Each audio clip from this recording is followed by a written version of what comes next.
Bonjour! Déjà un trimestre écoulé en cette année 2024. Et bientôt, les Jeux olympiques d'été. J'ai donc décidé de vous communiquer mon classement personnel, mon podium des 3 meilleures banques en ligne ou néobanques. Je fais un classement mélangé, même s'il y a une différence entre banque en ligne et néobanque.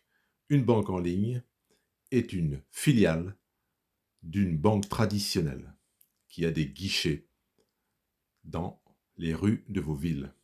Une néobanque, comme le nom l'indique, c'est une nouvelle banque qui n'est pas une filiale d'un établissement existant. Numéro 1. Bourso-Banque. Banque en ligne, filiale de la Société Générale. Pourquoi le numéro 1 à Bourso-Banque? Bourso-Banque, c'est une offre très complète. Des cartes bancaires qui, sous certaines conditions, sont gratuites, je dis bien gratuites, avec simplement l'obligation de faire un paiement par mois, une offre d'épargne complète, livret A, livret de développement durable, plan d'épargne en action, compte titre ordinaire, plan d'épargne retraite. Oui, vraiment, chez Bourse-Banque, vous avez un choix très important qui répond, je dirais, à 95% des besoins. Il manque le livret d'épargne populaire. Bourse-Banque numéro 1, c'est aussi parce que cette banque a aujourd'hui pris le pas sur sa concurrence en termes de clients. 6 millions de clients pour Bourse-Banque. Et donc, le fait d'être le numéro 1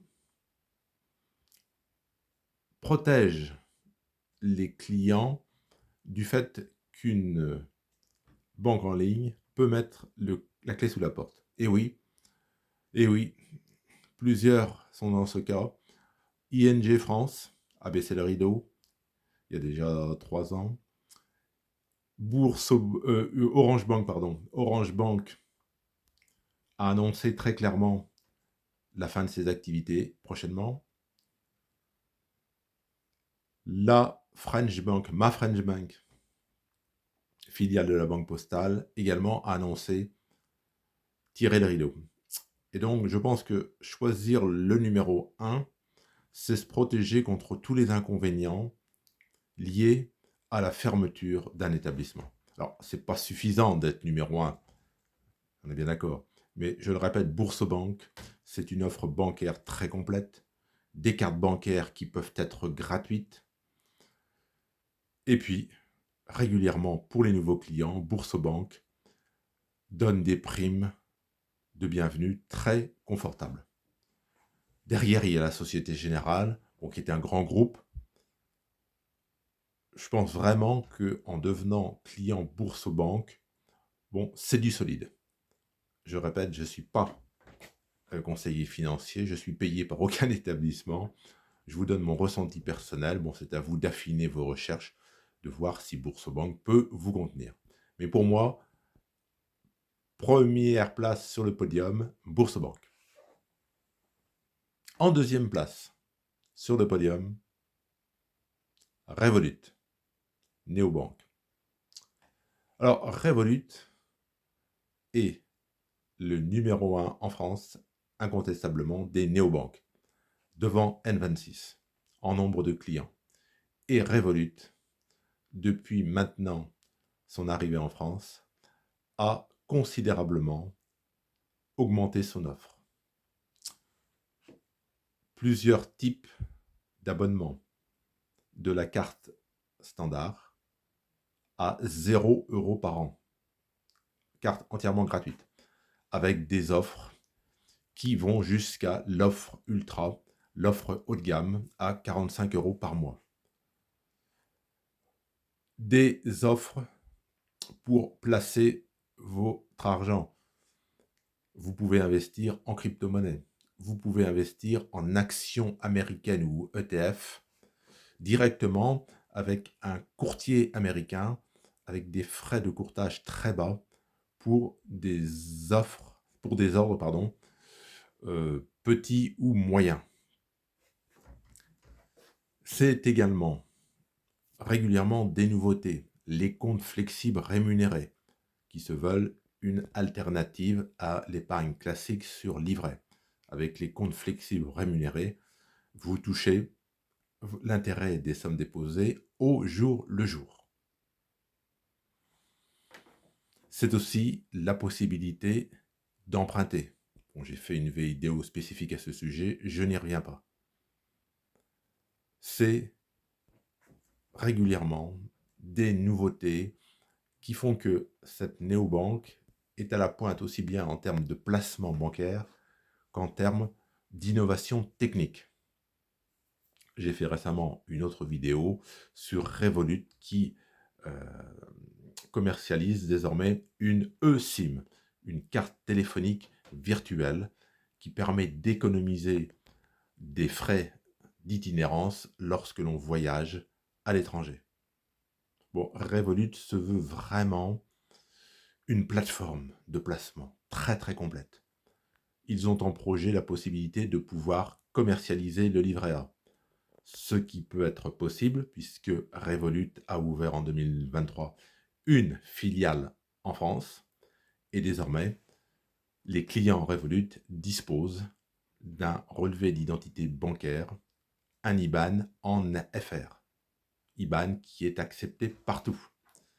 Même si, normalement, tous les établissements, tous les tiers doivent accepter un IBAN étranger, nombreux sont ceux qui posent encore des difficultés. Revolut, c'est un IBAN français. Donc Revolut, pour moi, en deuxième, sur le podium. En troisième, la médaille de bronze, je mets Fortuneo. Fortuneo, banque en ligne, filiale du Crédit Mutuel Arkea. Fortuneo existe depuis de très nombreuses années. C'est à mon avis une banque qui ne va pas mettre la clé sous la porte demain. Elle est certes, en termes de nombre de clients, loin derrière Boursorama, mais elle tient bien son rang. C'est pour moi du solide, avec une offre très complète. Bon, des cartes bancaires qui peuvent être gratuites, moyennant certaines conditions, de l'épargne, livret A, LDDS, contrat d'assurance vie. Donc pour moi, Fortuneo, c'est mérité d'être sur la troisième place de mon podium personnel. Un petit regret pour celle qui aurait pu, s'il y avait une quatrième place sur le podium, mais il n'y en a pas, et on dit qu'être quatrième au pied du podium, c'est dommage. Eh bien, en réalité, ce n'est ni une banque en ligne, ni une néobanque, c'est une application bancaire. C'est Nickel, le fameux compte sans banque que l'on ouvre chez un buraliste. J'ai fait plusieurs vidéos sur Nickel. J'ai un compte Nickel à titre secondaire. Nickel, c'est une carte en version standard qui coûte simplement un abonnement de 25 € par mois. Accessible aux interdits bancaires. Très important. Compte Nickel, plusieurs milliers de buralistes agréés en France qui vous permettent de déposer, si vous le souhaitez, des espèces ou d'en retirer. Compte Nickel, pour quelqu'un qui veut un moyen de paiement simple, c'est intéressant. Mais l'offre est limitée, c'est simplement une application bancaire.